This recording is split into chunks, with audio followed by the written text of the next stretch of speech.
Hello friends, welcome है आपका मेरे इस वीडियो में क्लास में। तो आज हम आपको पढ़ाएंगे पॉलिटी। पॉलिटी को मैं लंबे समय से आपको पढ़ाता रहा हूँ, साथ ही साथ अन्य विषयों को भी मैं आपको पढ़ाता रहा हूँ। तो आज हमारा पॉलिटी का जो टॉपिक होगा हम इसको शुरू से शुरू करेंगे। पॉलिटी में जो पढ़ना होता है वो संविधान को पढ़ता है, परंतु पूरे संविधान को न पढ़कर कुछ विशेष अनुच्छेदों को पढ़ा जाता है। तो संविधान को पढ़ने से पहले हमें संविधान के संवैधानिक विकास को समझना होता है, जिसके माध्यम से हम फिर संविधान को जान सकते हैं, समझ सकते हैं कि इसका जो विकास हुआ है, ऐतिहासिक विकास का क्रम क्या है, किस तरीके से ये प्रावधान संविधान में आए, वो सारी चीज़ें इसमें होती है। तो आज शुरू करते हैं भारत के संवैधानिक विकास से, जो 2 चरणों में हुआ है। तो शुरू करते हैं भारत का संवैधानिक विकास। तो इसको यहाँ लिख लेते हैं भारत का भारत का या के संविधान का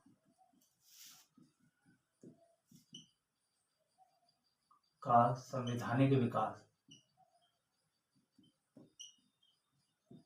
या कह सकते हैं संविधान का संवैधानिक विकास।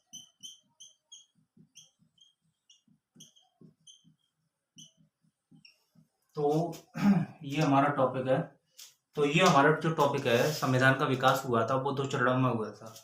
तो इस संवैधानिक विकास को 2 चरणों को एक-एक करके पढ़ेंगे। पहला चरण जो हमारा है, अब चूंकि भारत में पहला चरण जो शुरू होता है वो अंग्रेजों के आगमन से, ईस्ट इंडिया कंपनी की स्थापना से प्रारंभ होता है। अच्छा, ये हम अंग्रेजों का ही क्यों संवैधानिक विकास पढ़ते हैं, या फिर कह सकते हैं कि ईस्ट इंडिया कंपनी से ही क्यों संवैधानिक विकास की शुरुआत करते हैं।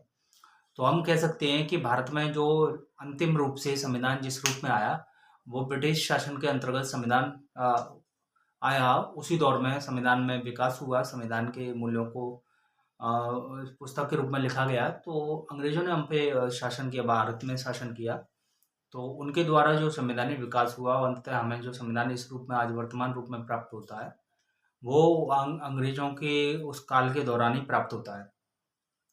इसलिए ईस्ट इंडिया कंपनी के माध्यम से जितने भी चार्टर एक्ट अधिनियम आए, फिर उसके बाद ईस्ट इंडिया कंपनी को समाप्त करके ब्रिटिश क्राउन के अंतर्गत भारत का शासन आया। तो उसके माध्यम से जो चार्टर एक्ट या अधिनियम आए, उनमें क्या क्या बात रखी गई शासन करने के लिए, वो सारी संवैधानिक विकास के क्रम में आती है। तो पहले चरण में हम 1600 ईस्वी से लेकर सन 1853 तक उसको पहला चरण मानते हैं, और उसके बाद 1858 से लेकर 1947 तक जितने भी चार्टर एक्ट उस पीरियड में, उस काल में, उस समय में 1858 से लेकर 1947 तक आए, उसको हम द्वितीय चरण कहते हैं। तो इसको हम 2 चरणों में समझ सकते हैं, पढ़ेंगे। भारत के संविधान के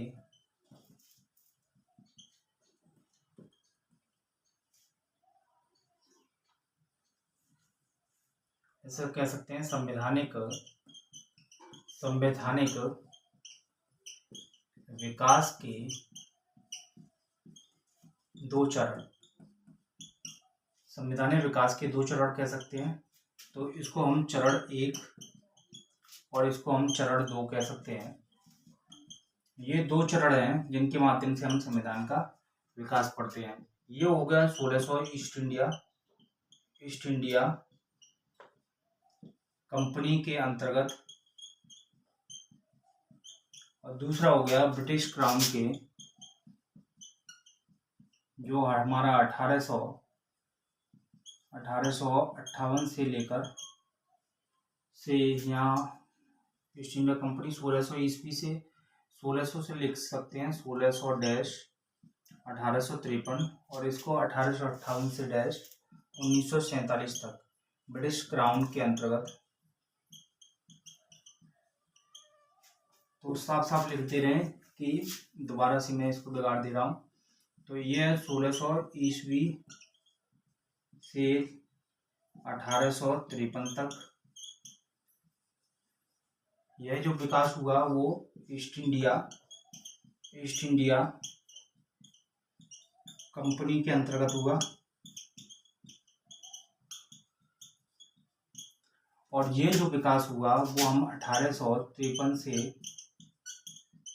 लेकर 1947 तक ये जो विकास हुआ, यह विकास ब्रिटिश क्राउन के अंतर्गत हुआ।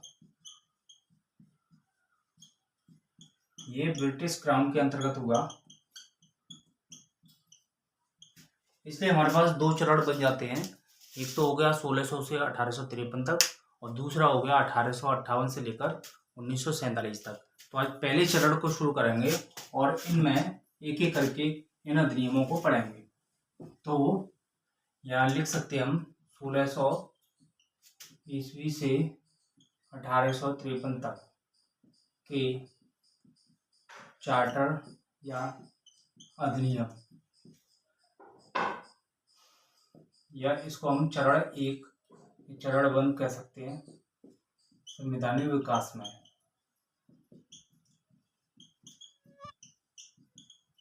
तो ये हमारा चरण एक या चरण वन कह सकते हैं संवैधानिक विकास में। तो शुरू करते हैं। इसमें क्या क्या चीजें थी, वो सारी चीजों को इसको देखते हुए कि इसमें क्या क्या प्रावधान थे, क्या क्या प्रावधान इसमें रखे गए थे।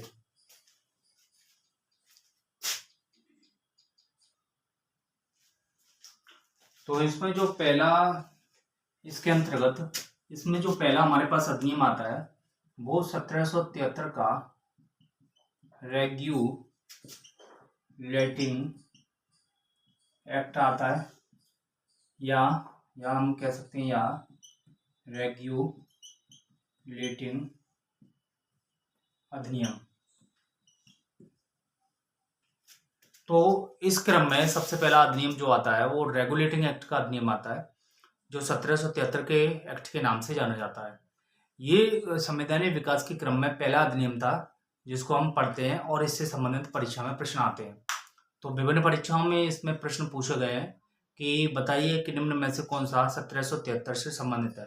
तो इसको समझते हैं, फिर इसमें प्रश्न भी बनाएंगे जो आपकी प्रारंभिक परीक्षा में, साथ ही साथ अगर मुख्य परीक्षा होती है, अगर भारत के संवैधानिक विकास, सीधे प्रश्न तो नहीं आते पर अगर आ भी जाता है तो संवैधानिक विकास के क्रम में 1773 को पहले शुरू करते हुए इसको समझते हैं, और परीक्षा में लिखने के लिए आ जाए तो इसको लिखेंगे कि 1773 से ही संवैधानिक विकास की शुरुआत हो जाती है भारत में। तो 1773 में क्या क्या था इसमें हम बात करते हैं एक एक करके। तो इसमें पहली जो बात थी 1773 के रेगुलेटिंग एक्ट में, तो इसमें भारत में ईस्ट इंडिया कंपनी के कार्यों को नियमित और नियंत्रित करने की दिशा में, तो भारत में ईस्ट इंडिया कंपनी के कार्यों को नियमित एवं नियंत्रित करने वाला प्रथम अधिनियम था। तो भारत में ईस्ट इंडिया कंपनी के कार्यों को नियमित और नियंत्रित करने वाला इसको पहला अधिनियम कहते हैं। तो कह सकते हैं कि पूछ ले कि 1773 के निम्न में से क्या विशेषता थी। तो नीचे दिए गए कार्य में अगर ऑप्शन करके विकल्प में वो स्टेटमेंट वाक्यांश दे दे और कथन दे दे और दो तीन कथन दे दे, तो आपको ये कथन याद रखना है कि पहली बार भारत में कंपनी के कार्यों को नियमित एवं नियंत्रित किया गया, वो 1773 में किया गया। तो आप विकल्प दे के पूछ सकता है, बताइए निम्न में से क्या सही है। तो विकल्प ए में दे दिया कि कंपनी के कार्यों को नियमित नियंत्रित किया गया। नंबर बी, ऐसा कोई कार्य नहीं था। तो आप ऑप्शन जो चुनेंगे वो ए ऑप्शन चुनेंगे, यानी कि जो पहले में कथन ए में लिखा गया जो तथ्य है वो सही माना जाएगा। तो कभी कभी ये भी पूछ लिया जाता है कि भारत में वो पहला अधिनियम कौन सा था जिसने कंपनी के कार्यों को नियमित एवं नियंत्रित किया, तो वो 1773 का रेगुलेटिंग एक्ट था। दूसरी बात ये करें, नंबर 2 की बात करें, मैं देख लेता हूँ आपको दिखाई दे रहा कि नहीं। तो हाँ ठीक है, तो इसमें इसको बिगाड़ दे रहा हूँ, दूसरे नंबर इसको लिखने में आसानी होगी। तो इसमें नंबर 2 की बात ये करें कि नंबर 2 में जो अधिनियम था उसमें विशेषता में कि इसके द्वारा पहली बार कंपनी के राजनीतिक और प्रशासनिक कार्यों को मान्यता मिली। तो हम कह सकते हैं कि इस अधिनियम द्वारा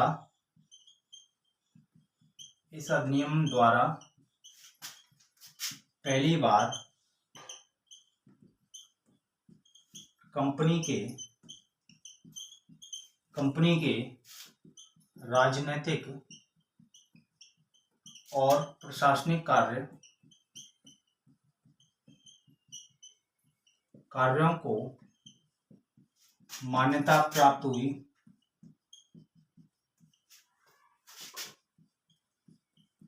ब्रिटिश सरकार से।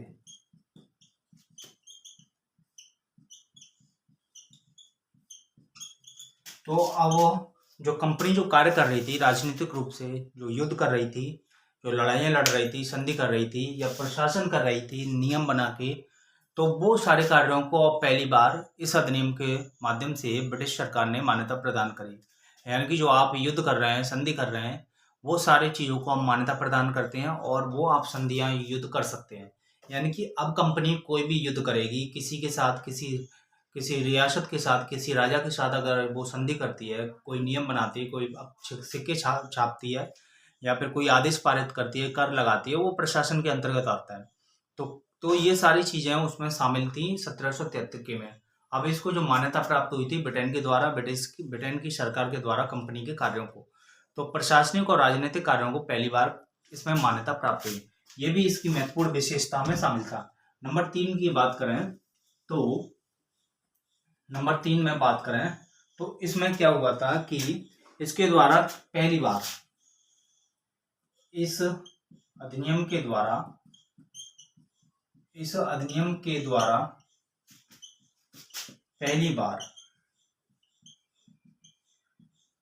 पहली बार केंद्रीय प्रशासन की नींव पड़ी।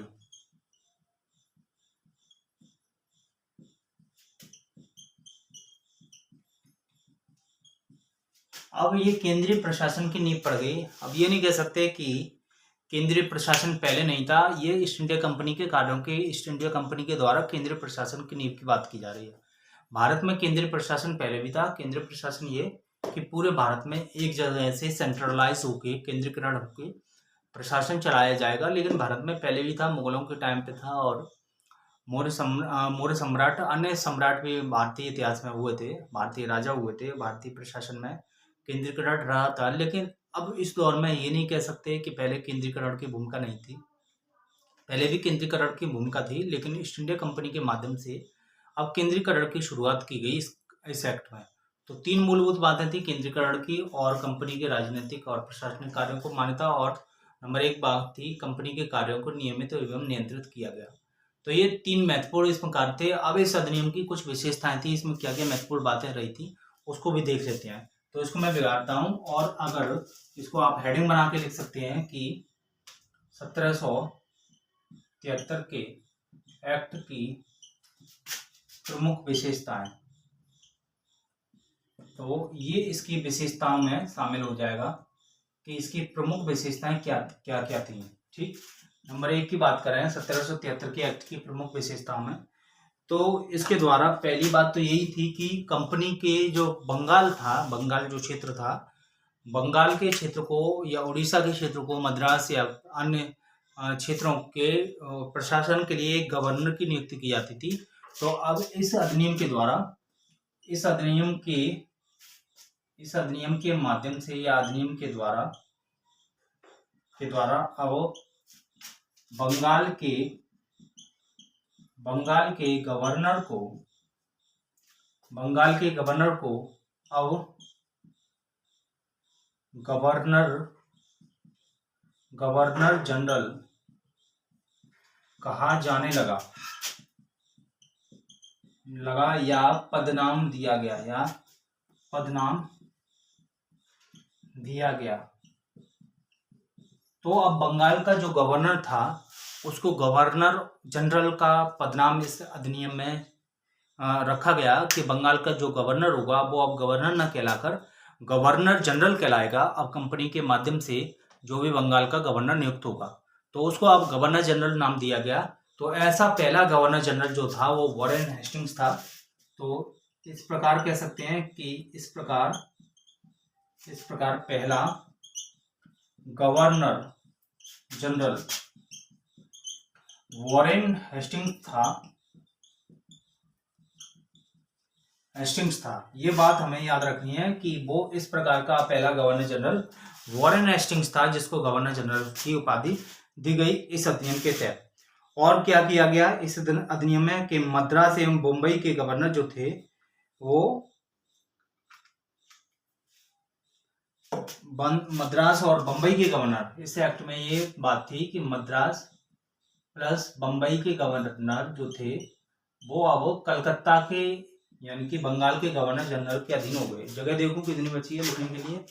अब ये बात थी कि जो बंगाल के गवर्नर थे वो अब बंगाल के गवर्नर जो थे वो बंगाल के गवर्नर के अंतर्गत मद्रास और बंबई के गवर्नर भी आ गए थे। तो ये वाली बात भी हमें याद रखनी है कि अब बंगाल के गवर्नर के अंतर्गत अब इस अधिनियम में बंगाल का जो गवर्नर था, बंगाल के गवर्नर के अंतर्गत अब मद्रास प्लस बंबई के गवर्नर भी इसके अंतर्गत आ गए। तो ये इसके अंतर्गत आ गए, ये बात हमें याद रखनी है। तो ये पहली बात था कि बंबई को इसलिए इसको केंद्रीकरण बोला जा रहा। पहली बार ईस्ट इंडिया कंपनी के माध्यम से केंद्रीकरण की शुरुआत हुई, अर्थात बंगाल के जो गवर्नर थे उसके अंतर्गत मद्रास एवं बंबई के गवर्नर को भी इसके अंतर्गत कर दिया गया, उसके अधीन कर दिया गया। अधीन भी समझ सकते हैं, अंतर्गत भी समझ सकते हैं। तो ये इसकी पहली मुख्य विशेषता थी कि अंतर्गत कर दिया गया या अधीन कर दिया गया। ये भी बात समझने वाली है कि अब मद्रास की पावर जो थी, मद्रास की जो शक्ति थी, मद्रास प्लस बंबई की जो शक्ति थी, अब बंबई एकदम, ये मद्रास दक्षिण में है, यहाँ दक्षिण में, और बंबई एकदम यहाँ महाराष्ट्र में है, ये महाराष्ट्र है, ये दक्षिण में मद्रास है। अब पूरी शक्ति यहाँ बंगाल में कर दी गई। तो ये एक तरीके से केंद्रीकरण की शुरुआत कह सकते हैं, केंद्रीकरण का प्रारंभ कह सकते हैं ईस्ट इंडिया कंपनी द्वारा। दूसरी विशेषताओं की बात कर रहे हैं, इसको बिगाड़ रहा हूँ, और दूसरी विशेषताओं की बात करें अगर, तो इसमें दूसरी विशेषता ये थी नंबर 2 की कि अब इस एक्ट के अंतर्गत कलकत्ता की जो प्रेसिडेंसी थी में एक सरकार स्थापित की गई। जो कलकत्ता की जो प्रेसिडेंसी थी, कलकत्ता की प्रेसिडेंसी में एक सरकार का गठन किया गया, एक सरकार का गठन किया गया, सरकार का गठन किया गया उस इसमें।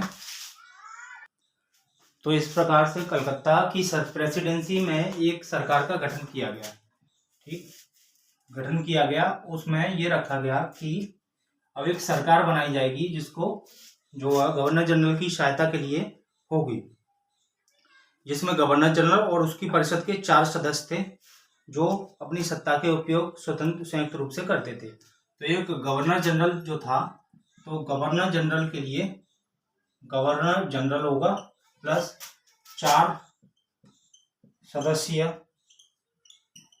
एक जो है परिषद की स्थापना की गई, एक परिषद की स्थापना करेगी जो शासन चलाएंगे और वो एक संयुक्त रूप से सत्ता का प्रयोग करेंगे, संयुक्त रूप से सत्ता का संचालन करेंगे। तो ये बात जो थी वो उसमें रखी गई कि 1773 में अब गवर्नर जनरल की 4 सदस्यीय समिति होगी, यस, एक परिषद होगी जो कलकत्ता प्रेसिडेंसी में एक सरकार बनाएगी, ठीक। तो इसके माध्यम से अब जो है इसका संचालन किया जाएगा, इस केंद्रीकरण सरकार का। उसके बाद भी 2-3 बातें और थी जो इसमें महत्वपूर्ण थी, परीक्षा में पूछी जाती है। तो और इसमें महत्वपूर्ण क्या बात थी कि अब इस अधिनियम के द्वारा, इस अधिनियम के अंतर्गत एक बहुत महत्वपूर्ण बात हुई थी जो बहुत बार परीक्षा में पूछी है, वनडे एग्जाम में तो पूछ ही लेता है कभी कभी, और वैसे भी पूछ लेता है। एग्जामिनर परीक्षा का पैटर्न बदलता रहता है, कभी आसान से कठिनता की ओर, कठिनता से और कठिनता की ओर चलता रहता है। तो इस अधिनियम के अंतर्गत 1773 का रेगुलेटिंग एक्ट था के अंतर्गत अब ये बात रखी गई कि एक 1774 में एक सुप्रीम कोर्ट की स्थापना की गई, ठीक है, एक सुप्रीम कोर्ट की स्थापना की गई। उस सुप्रीम कोर्ट की स्थापना में वो कलकत्ता में हुई थी, ठीक है। तो कह सकते हैं कि भारत में एक सुप्रीम कोर्ट की स्थापना की गई कलकत्ता में। तो वो किस अधिनियम के अंतर्गत की गई? तो वो 1773 का रेगुलेटिंग एक्ट था, वर्ष 1774 था। तो 1774 में रेगुलेटिंग एक्ट के अंतर्गत, ये रेगुलेटिंग एक्ट था, इसके अंतर्गत कलकत्ता में एक सुप्रीम कोर्ट की स्थापना की गई। ये बात हमें याद रखनी है। और इस सुप्रीम कोर्ट की स्थापना में 4 न्यायाधीश रखे गए। सुप्रीम कोर्ट में 4 न्यायाधीश होंगे जो न्याय का कार्य करेंगे। तो उन 4 न्यायाधीशों में एक मुख्य न्यायाधीश और 3 सहायक न्यायाधीश थे। तो इस बात को भी हम समझ लेते हैं कि इन 4 न्यायाधीशों में जो बात रखी गई, इसमें 4 न्यायाधीश थे। तो 4 न्यायाधीश थे और 4 न्यायाधीश में 1 और 3 का पैनल था, जो थे मुख्य न्यायाधीश थे, ठीक है। और 3 अन्य न्यायाधीश थे, अन्य न्यायाधीश कह सकते हैं, ठीक है, जिनको हम सहायक न्यायाधीश भी बोल सकते हैं। ये सहायक न्यायाधीश थे और ये मुख्य न्यायाधीश का नाम था एलिजा एम्पे। कभी कभी पीसीएस में या स्टेट की परीक्षा में पूछ लेता है। इनका नाम था एलिजा एम्पे। और जो अन्य न्यायाधीश थे जिनको सहायक न्यायाधीश कहते हैं, इन सहायक न्यायाधीशों का जो नाम था वो कहीं कहीं मिलता है चैम्बर्स, नंबर 1, नंबर 2 लेमेस्टर, नंबर 3 हाइड। ये नाम मिलते हैं। तो ये भी कभी कभी पूछ लेता है कि वो 4 न्यायाधीश थे, उसमें मुख्य न्यायाधीश का नाम क्या था। एलिजा एम्पे तो मुख्य न्यायाधीश थे और 3 और सहायक न्यायाधीश, तो वो चैम्बर्स, लेमेस्टर और हाइड। तो इस तरीके से सुप्रीम कोर्ट की स्थापना की जाती है 1774 में, और वो भी कलकत्ता में। तो कलकत्ता में ये स्थापना की जाती है, कलकत्ता में। तो ये 1774 एक्ट कौन सा था? तो एक्ट था 1773 का रेगुलेटिंग एक्ट। तो रेगुलेटिंग एक्ट ये याद रखना है। आगे चलते हैं और थोड़ी सी इसकी बात कर लेते हैं। तो इसमें और क्या क्या रहा था, तो इसकी और बात कर ले रहे हैं। और इसमें कुछ और महत्वपूर्ण बातें थी जिसका जिक्र करना जरूरी है कि इस एक्ट के माध्यम से अब ये व्यवस्था की गई कि जो कंपनी के कर्मचारी थे उनको निजी व्यापार की अनुमति नहीं थी, या कह सकते हैं 4 या 5 नंबर जो भी आपका हो, कि इस अधिनियम के अंतर्गत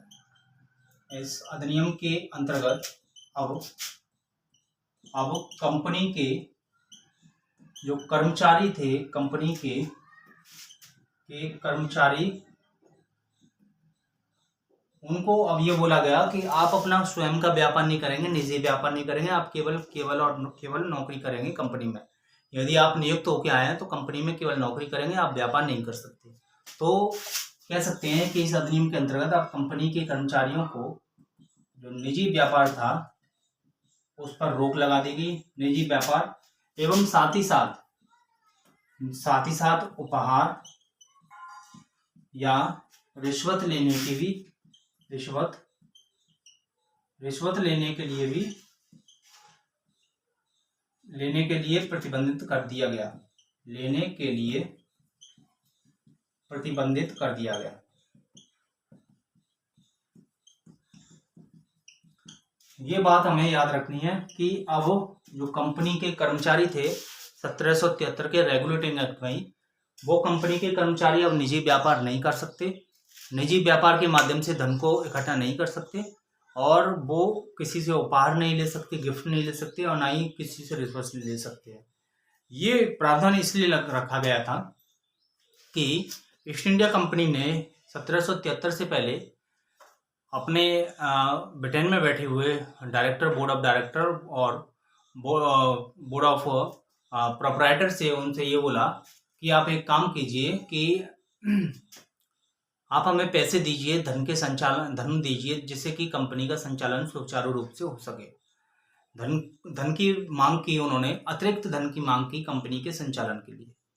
तो जब ब्रिटेन में उन्होंने देखा कि हाँ, कंपनी दिवालिया हो रही है, उन्होंने कहा कि कंपनी दिवालिया हो रही है और शासन प्रशासन चलाना बड़ा मुश्किल हो रहा है, तो हमें धन की आवश्यकता है। जब उन्होंने धन की मांग की तो उन्होंने कहा ठीक है, हम धन देते हैं, लेकिन उन्होंने एक बात और देखी कि जो कंपनी के कर्मचारी थे, भारत से शासन होने के बाद, छुट्टी होने के बाद या कार्यकाल पूरा होने के बाद ब्रिटेन में वापस जा रहे थे, तो उनके पास बहुत ज़्यादा संपदा थी, वो वैभवशाली जीवन जी रहे थे, वो बड़े-बड़े महलों को उन्होंने निर्माण किया था और एक एक राजशाही वैभवशाली ज़िंदगी जी रहे थे। तो वहाँ बैठे हुए लोगों ने ये सोचा कि कंपनी दिवालिया हो रही है और कर्मचारी यहाँ आकर वैभवशाली जीवन जी रहे हैं, ये कैसे संभव हो सकता है?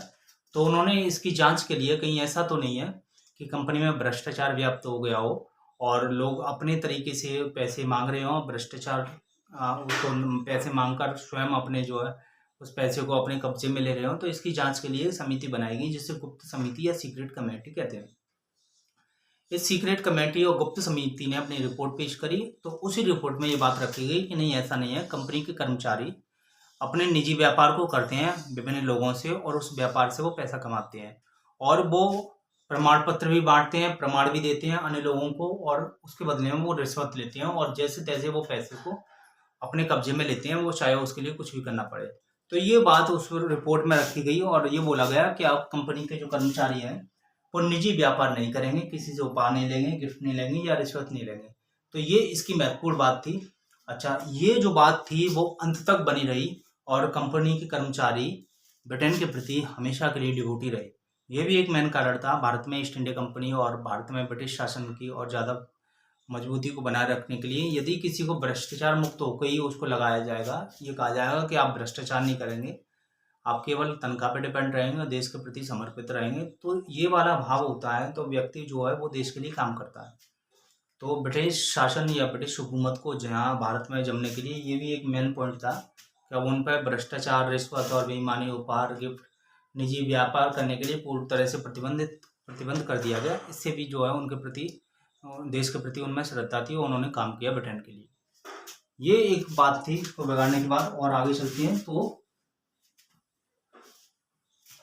इसमें फिर नेक्स्ट ये बात थी कि ये मैंने बता दिया आपको कि निजी व्यापार पर रोक लग गई थी और इस कंपनी के द्वारा अब ये, इस एक्ट के द्वारा ये बात रखी गई कि अब कंपनी के जो कर्मचारी थे, जो भी उनके द्वारा जो कार्य किया जा रहा है कंपनी के द्वारा, उसकी राजस्व या सैन्य या प्रशासनिक मामलों की जानकारी ब्रिटेन को देना आवश्यक कर दिया गया।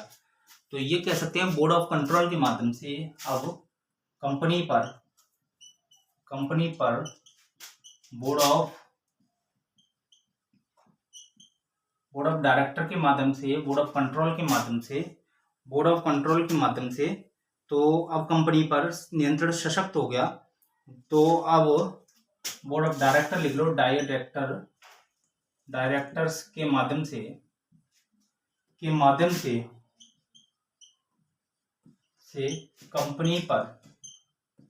कंपनी पर नियंत्रण अधिक सशक्त हो गया।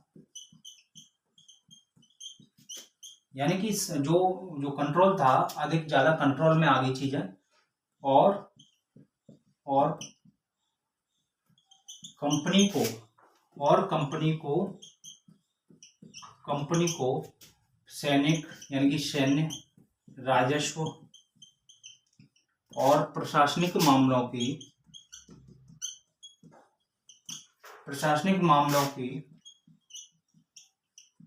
जानकारी ब्रिटिश सरकार को देना आवश्यक कर दिया। तो ये बात महत्वपूर्ण थी, इसमें देना आवश्यक कर दिया। तो ये महत्वपूर्ण बात थी कि अब ऐसा है कि आप कोई काम करेंगे तो ब्रिटिश सरकार को अवगत कराएंगे। तो इससे क्या है कि वो यहाँ किए जा रहे कार्यों पर नजर रख सकते हैं कि वो कार्य गलत किया जा रहा है कि सही किया जा रहा है। ये भी इसमें बात थी कि अब कंपनी को जो है सैन्य और प्रशासनिक और राजस्व मामलों की जानकारी ब्रिटिश सरकार को देना जरूरी था इस एक्ट के माध्यम से। एक और बात थी कि इसमें सैन्य मामलों की जानकारी देना बात हो गई, तो इसके माध्यम से हम कह सकते हैं कि सेंट्रलाइज्ड दो तरीके से हो रहा था, एक ब्रिटेन के माध्यम से और एक कंपनी के माध्यम से भारत में। तो ये सारी जो विशेषताएं थी, ये सारी जो विशेषता हम कह सकते हैं वो 1773 के रेगुलेटिंग एक्ट की विशेषता थी। आज हमने रेगुलेटिंग एक्ट को पढ़ा। रेगुलेटिंग एक्ट के बाद 1773 के ये 73 का रेगुलेटिंग ये एक्ट था 1773 का। अच्छा, रेगुलेटिंग एक्ट के बाद एक अन्य जो एक्ट आया उसकी बात कर ले रहे हैं। तो 1773 के बाद एक एक्ट आया जिसको एक्ट ऑफ सेटलमेंट के नाम से भी जानते हैं। तो ये जो एक्ट आया ये 1781 में आया। तो 1781 का एक्ट ऑफ सेटलमेंट आप डाल सकते हो, सेटलमेंट। तो 1773 की ऐसा कहते हैं कि यह जो एक्ट आया था कुछ कमी रह गई थी वहां पर 1773 में। तो ये इसकी मूल विशेषता ये थी कि 1773 की कमियों को दूर करने के लिए लाया गया था। तो 1773 की कमियों को दूर करने वाला एक्ट कहलाता है। ये एक बार ये प्रश्न इसी तरीके से आया था कि 1773 का जो एक्ट है वो किस नाम से जानते हैं? Act of settlement. सेटलमेंट किया गया था कुछ चीजों का। इसमें क्या सेटलमेंट हुआ था कि इसमें ये बात रखी गई थी, मूल विशेषता मुख्य बिंदु ये था कि इस अधिनियम में यह रखा गया था कि अब ये अधिनियम बंगाल, बिहार, उड़ीसा के लिए भी कानून बना सकता था। एक था बंगाल, पहले इसमें बिहार शामिल नहीं था, और उड़ीसा। अब उड़ीसा और बिहार के लिए भी वो विधि बनाने की शक्ति प्राप्त हो गई, विधि बना सकता था। ठीक है, ये बात इसमें रखी गई थी कि अब वो जो बंगाल का जो गवर्नर जनरल था वो बंगाल, बिहार, उड़ीसा के लिए भी विधि निर्माण कर सकता था, कानून बना सकता था। यानी कि और ज्यादा दायरा बढ़ा दिया गया। जो 1773 में रेगुलेटिंग एक्ट में थोड़ा कम दायरा था, बम्बई और मद्रास में ही। तो बम्बई और मद्रास पहले ही से थे इसमें। तो इसमें कह सकता हूं कि बम्बई और मद्रास पहले थे, बम्बई भी था उसमें जोड़ दिया गया था, प्लस मद्रास था। अब जो है बम्बई और मद्रास को उसके अंतर्गत कलकत्ता की कर दिया गया था, बिहार और उड़ीसा भी इसमें जोड़ दिया गया। तो और ज्यादा मजबूती लाई जा रही थी केंद्रीकरण की। तो केंद्रीकरण की नींव कब पड़ जाती है? 1773 में। तो इसलिए पहली बार भारत में केंद्रीकरण की नींव डालने वाला जो कोई अधिनियम था वो 1773 का। उसके बाद 1781 में रेगुलेटिंग एक्ट आया जिसको एक्ट ऑफ सेटलमेंट कहते हैं। किस लिए आया था? कि 1773 की कमियों को दूर करने के लिए। इसमें क्या महत्वपूर्ण बात थी? इसमें महत्वपूर्ण बात यह थी कि बिहार और उड़ीसा के लिए भी अब कानून या लॉ बनाने की पावर बंगाल की सरकार को दे दी गई, गवर्नर जनरल को दे दी गई। ये एक्ट ऑफ सेटलमेंट था। एक्ट ऑफ सेटलमेंट के बाद 1793 में 1784 में एक एक्ट आया जिसको पिट्स इंडिया एक्ट कहते हैं। और इसकी मूल बात यह थी कि अब डालते हैं 1784 का पिट्स इंडिया एक्ट। तो ये एक्ट जो था ये भी महत्वपूर्ण एक्ट था। तो इसकी मूल बात यह थी कि इस एक्ट के द्वारा 1784 के पिट्स इंडिया एक्ट के द्वारा भारत में ये कह सकते हैं कि दोहरे प्रशासन की शुरुआत हुई। तो ये कह सकते हैं कि इस एक्ट के द्वारा, एक्ट के माध्यम से जब ये कार्य ज्यादा बढ़ गया तो कंपनी संचालित नहीं कर पा रही थी कार्यों को सही तरीके से, प्रशासनिक कार्यों को नहीं कर पा रही थी, राजनीतिक कार्यों को नहीं कर पा रही थी, व्यापारिक कार्यों को नहीं कर पा रही थी। तो उन्होंने, ब्रिटेन की सरकार ने ये सोचा कि अब कार्यों का बंटवारा कर दिया जाए। एक तरफ जो है एक कोई संस्था ऐसी बनाई जाए जो व्यापारिक कार्यों को करे, और एक संस्था ऐसी हो जो राजनीतिक और प्रशासनिक कार्यों को करे। तो इसलिए इसको द्वैध शासन की शुरुआत माना गया, दो डुअल सिस्टम्स लागू किया गया। इस एक्ट के माध्यम से कंपनी ने जो है द्वैध शासन की शुरुआत करी या दोहरे प्रशासन की शुरुआत करी, माध्यम से कह सकते हैं दोहरे प्रशासन की शुरुआत करी। तो ऐसे भी प्रश्न पूछ सकता है, प्रशासन की शुरुआत करी। शुरुआत की। तो ये मूल बात यह है कि क्वेश्चन आ जाए कि दोहरे प्रशासन की शुरुआत कब से हुई, तो 1784 के पिटसैंडे एक्ट में। या ऐसे कह सकते हैं कि व्यापारिक कार्यों को या राजनीतिक कार्यों का विभाजन कब हुआ, तो 1784 में। इसमें दो संस्थाएं बनाई गई थी, बोर्ड ऑफ कंट्रोल और बोर्ड ऑफ डायरेक्टर। तो बोर्ड ऑफ डायरेक्टर जो थे उनका कार्य था, बोर्ड ऑफ डायरेक्टर व्यापारिक मामलों को देखना, और बोर्ड ऑफ कंट्रोलर दो तरीके से, बोर्ड ऑफ डायरेक्टर और कंट्रोलर। तो बोर्ड ऑफ डायरेक्टर जो थे, बोर्ड ऐसे लिख सकते हैं, board of director, board of controller. Board of controller थे, ये राजनीतिक कार्यों को देखेंगे, और बोर्ड ऑफ कंट्रोल डायरेक्टर थे वो जो है ये व्यापारिक कार्यों को देखेंगे।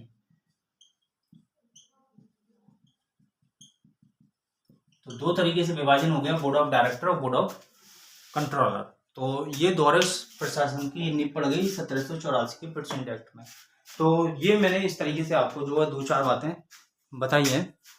तो आगे भी हम इस पर बात करेंगे 1784 के बाद, ओवर हो रहा है टाइम, तो इसको यहीं रखते हैं। अगर ये आपकी समझ में आया हो तो वीडियो को लाइक करें, वीडियो को शेयर भी करें, और साथ ही साथ दोस्तों के साथ उसको शेयर करके उसको सब्सक्राइब करवाएं। आप भी अगर चैनल पर नए हो तो चैनल को सब्सक्राइब कर लें और बेल आइकन को प्रेस करें, जिससे आने वाली सारी वीडियो आपको मिलती रहे।